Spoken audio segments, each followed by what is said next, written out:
Alright, y'all, so today we're going to be cooking my jerk chicken soup from my debut cookbook. Let's get into this. Okay. Now that's what I'm talking about.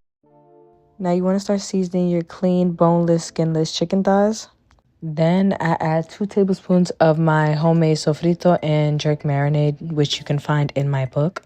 Add a tablespoon of ketchup, some allspice, dark brown sugar. Add some grated ginger. Now you can leave it at that, or you can add some of your stationary seasonings. Now you want to set that aside in the fridge while you get started on your dumplings. Now for your dumplings, you want to add half a cup of all-purpose flour. Add a pinch of salt, then slowly incorporate half a cup of room temperature water.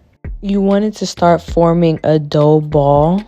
Now if it's too much liquid to flour ratio, obviously you could add a little bit more flour to make up for it, because you want your dough to be supple, so you want it to be able to bounce back.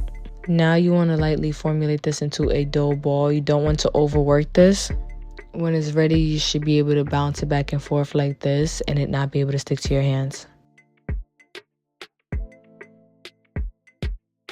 Now you want to take a pinch of that dough and start formulating a cylinder shape. And now you just want to repeat this step till all your dough is finished.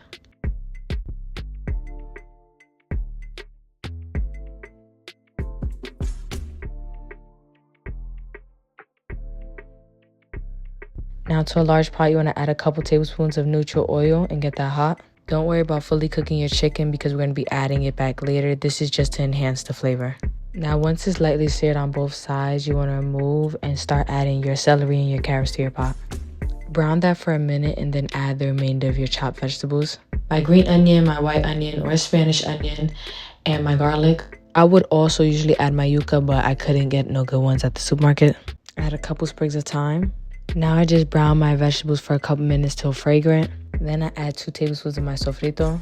Mix that well, then I incorporate my chicken back in. And then I add a can of coconut milk.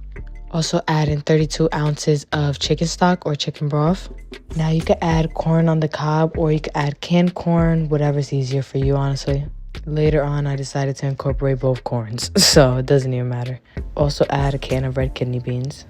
Add 2 tablespoons of chicken bouillon paste or powder. And as your soup comes to a boil, you want to skim off any impurities that rise to the top. Now let that boil with the lid on for about 25 minutes. Then I remove my chunks of ayama out of my soup. Then I incorporate some of the vegetables as well as some of the broth, and then I blend that all together. Now I incorporate my dumplings, my chopped potatoes, and my scotch bonnet pepper. Now you want to adjust your heat to medium to low.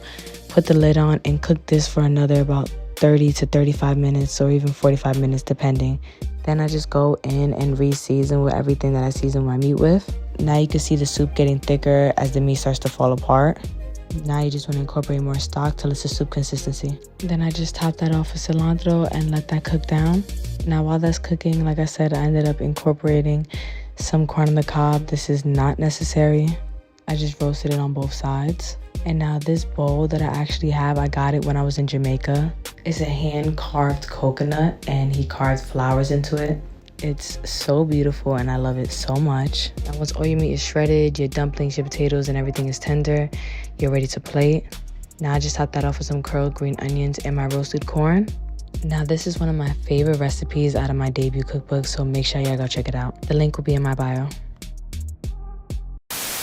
All right, now I just want to give a special shout out to me for coming up with such an amazing recipe. The soup is hearty, it's filling, it's depth of flavor, like it's everything you could think of. Now you don't have to be extra like me and roast your corn. I really just did this for presentation because it's corn inside of it. And I love corn, so I don't mind extra corn, but